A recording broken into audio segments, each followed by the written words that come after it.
Sæl verið, velkomin í Hafnarfjarðarkirkju. Þið megið fara á hana? Yes. Já. Smá sálmalestur hérna með fermingarbörnum eða eitthvað líka. Sæl. Heyriði, nú ætlum við, já, ég ætla að sýna ykkur Hafnarfjörð. Þetta glæsilegur bær, landsins fallegasti áfangastaður. Komið með. Og hvað?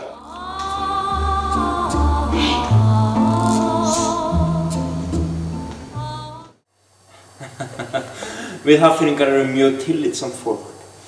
Við berum virðingu fyrir öllum og þess vegna pössum við okkur því að þegar við finnum fram í apótekin þá pössum við okkur að vekja ekki svefntöflum að sjálfsögðu.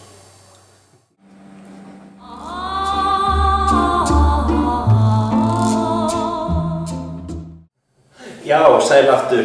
Við Hafnfirðingar erum einnig mjög hjálpfús og vinnufús flokkur, ég skil hvað ég meina. Við sjáum til þess að restin af þjóðinni fái sinn nætursvefn. Þess vegna setjum við alltaf út stól á verönd svo að sólin geti nú sest.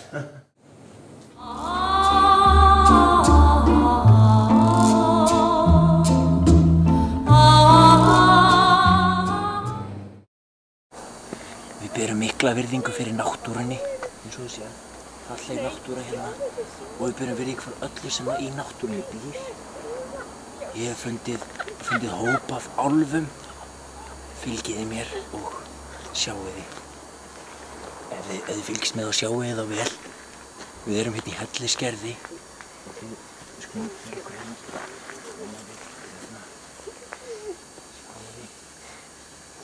Ótrúlegar verur.